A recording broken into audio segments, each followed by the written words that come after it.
स्थिर हो जाएगा। माता देवहूति पूछती हैं कि प्रभु देह में आसक्त शरीर और घर से आसक्त मनुष्यों की क्या गति होती है? जो घर गृहस्थी में फंसा रहता है उसकी क्या गति होती है? बड़े ध्यान से सुनिएगा, कपिल ये सबके साथ होता है। तो कपिल भगवान कहते हैं ग्रहेषु कूट धर्मेषु दुःखं तन्त्रेषु दंडितः कुर्वन्त खा प्रतिकारः सुखवन्य ग्रही। माता जी, ग्रह आसक्त मनुष्य घर गृहस्थी के दुख प्रारब्ध कपट पूर्ण कर्मों में लिप्त हो जाता है, उसे सब जगह कभी दुख प्राप्त होता है, और जब वह उस दुख को हटाने में सफल हो जाता है ना, उसी को सुख मानता है। यदि मान लीजिए आपको कोई कष्ट है, अब वो कष्ट दूर हो जाए, उसी को आप खुशी मान लेंगे, हमको सुख हो गया। तो कपिल भगवान कह रहे हैं कि यह मनुष्य दुखों में भरा पड़ा है, और जब किसी कारण उसको हटा लेता है तो उसी को खुश मान बैठता है, खुशी मान बैठता है, और हिंसा आदि अनेक वृत्तियों से धन एकत्रित करता है तरह तरह के। जरूरी नहीं कि किसी की मृत्यु की जाए, किसी को ठेस पहुंचाते हैं, कहीं कुछ करते हैं, तो यानी कई तरीके हैं। जो भोंस वगैरह लेते हैं, ये सब यही तो है। तो अनेक प्रकार से हिंसा करके धन इकट्ठा करते हैं और परिवार का भरण पोषण करता है, और जब परिवार का भरण पोषण करने में असमर्थ हो जाता है तो बूढ़े बैल की तरह परिवारी जन उसका अनादर करते हैं, फिर भी उसे वैराग्य नहीं होता है। देखिए इतने में भी उसको वैराग्य नहीं होता है। वह श्वान की भांति द्वार पर पड़ा रहता है।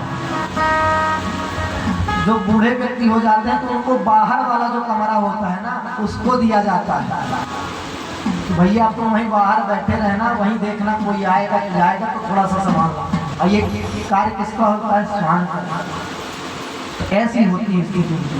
जब उनसे कुछ किया नहीं जाता, जब तक भरण पोषण किया तब तो लगे रहे, और जब किया कुछ नहीं गया तो उनकी यही गति होती है। उनको द्वार पर जैसे श्वान रहता है उसी प्रकार से बाहर बैठा दिया जाता है।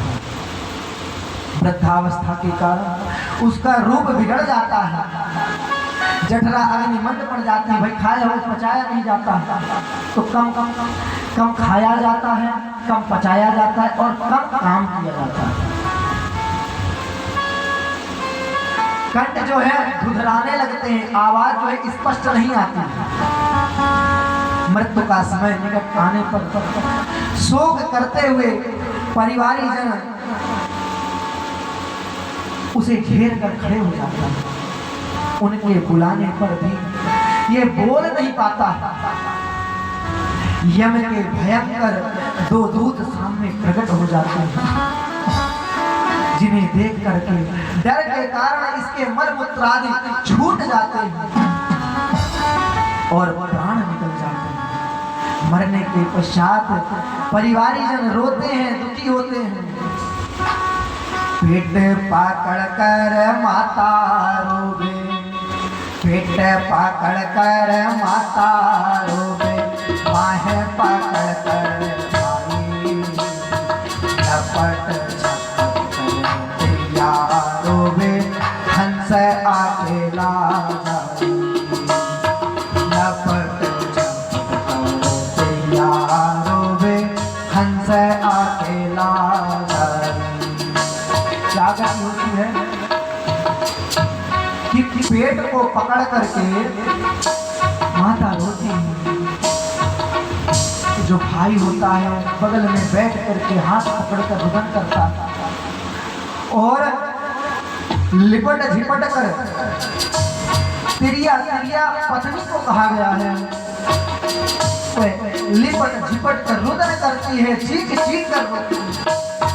किंतु हंस अकेला जाई, उस जीव को अकेले ही जाना पड़ता है, कोई साथ नहीं जाता।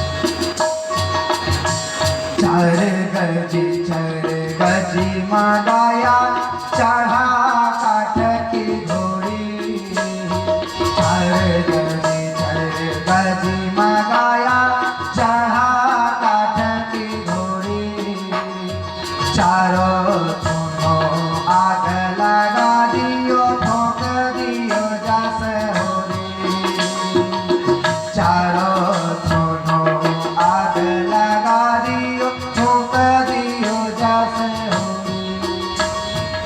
फिर क्या होता है? 4 गजी 4 हाथ का कपड़ा मंगाया जाता है। जो जीवन भर कोट पैंट अच्छे अच्छे वस्त्र पहनता है उसको अंत में केवल 4 हाथ कपड़ा नसीब होता है।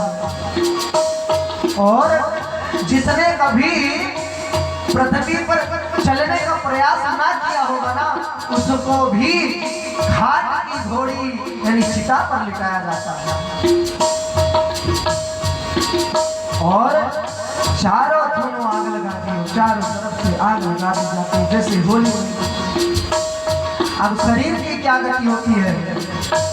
हर जड़े जैसे लाकड़ी कैसे जड़े जैसे धान, हर जड़े जैसे लाकड़ी कैसे जड़े जैसे धान,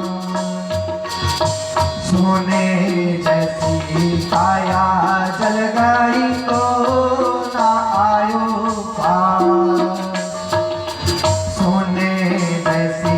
काया जल गई तो ना आयो पार।